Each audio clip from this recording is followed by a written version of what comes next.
Chess മലയാളത്തിലേക്ക് എല്ലാ കൂട്ടുകാർക്കും സ്വാഗതം. ഇന്ന് നമുക്ക് ചെസ്സിലെ പ്രത്യേക ചലനത്തെക്കുറിച്ച് പഠിക്കാം. Special move. ആദ്യമായി കാസ്ലിംഗ്. രാജാവും തേരും ഒരുമിച്ച് മൂവ് ചെയ്യാൻ കഴിയുന്നു. ഇത് ഗെയിമിലുള്ള ഏക മൂവ്. ഒരുമിച്ച് രണ്ട് കരുക്കൾ മൂവ് ചെയ്യുന്നു. രാജാവും തേരും കാസ്ലിങ്ങിന് മുന്നേ മൂവ് ചെയ്യാൻ പാടുള്ളതല്ല. രാജാവിനും തേരിനുമിടയിൽ മറ്റു കരുക്കൾ ഉണ്ടാകാൻ പാടില്ല. രാജാവ് ചെക്കിലിരിക്കാനോ ചെക്ക് കടന്നു പോകാനോ ചെക്കിലെത്താനോ പാടുള്ളതല്ല. കാസ്ലിംഗം രണ്ട് തരത്തിലുണ്ട്.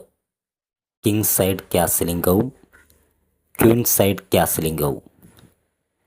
കിങ് സൈഡ് കാസ്ലിംഗത്തെക്കുറിച്ച് നമുക്ക് പഠിക്കാം.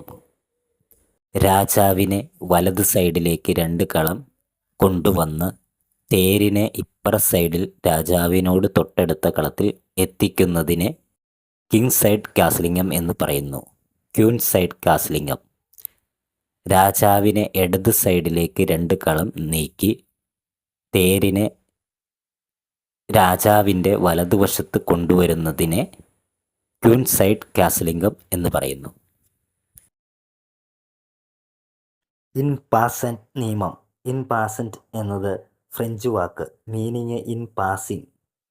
ഇതൊരു സ്പെഷ്യൽ പോൺ ക്യാച്ചർ മൂവാണ്. എതിരാളിയുടെ ആൾ ആദ്യ മൂവിൽ രണ്ട് കളം മുന്നോട്ട് വരുമ്പോൾ നിങ്ങളുടെ ആൾ അടുത്ത കളത്തിൽ അത് കടന്നു പോയാൽ ചെരിഞ്ഞു വെട്ടാം. ഇതാണ് എൻ പാസൻറ്റ് നിയമം. Pawn promotion. ആള് ബോർഡിൻ്റെ ഓപ്പോസിറ്റ് സൈഡിൽ എത്തുമ്പോൾ അത് മറ്റൊരു കരുവായി മാറുന്നു. ആന, കുതിര, തേര്, മന്ത്രി ഏത് വേണമെങ്കിലും പ്രൊമോട്ട് ചെയ്യാം. സാധാരണമായി പ്രൊമോട്ട് ചെയ്യുന്നത് മന്ത്രിയെയാണ്. പ്രൊമോഷൻ കൊണ്ട് ആള് ഗെയിമിൻ്റെ അവസാനത്തിൽ പോലും ശക്തമായ കരുവായി മാറാൻ കഴിയുന്നു. അതുകൊണ്ട് ആളിനെ നിസ്സാരമായി കാണരുത്. ഇന്ന് നമ്മൾ ചെസ്സിലെ 3 സ്പെഷ്യൽ മൂവുകളെക്കുറിച്ച് പഠിച്ചു. കാസ്ലിംഗം, ഇ പാസൻ്റെ, പ്രൊമോഷൻ. ഈ മൂവ് പ്രാക്ടീസ് ചെയ്യുക. നിങ്ങളുടെ കളി നെക്സ്റ്റ് ലെവലിലേക്ക് മാറും. വീഡിയോ ഇഷ്ടമായാൽ ലൈക്ക് ചെയ്യുക. ചെസ് മലയാളത്തിൽ പഠിക്കാൻ സബ്സ്ക്രൈബ് ചെയ്യാൻ മറക്കരുത്. അടുത്ത വീഡിയോയുമായി നമുക്ക് കാണാം.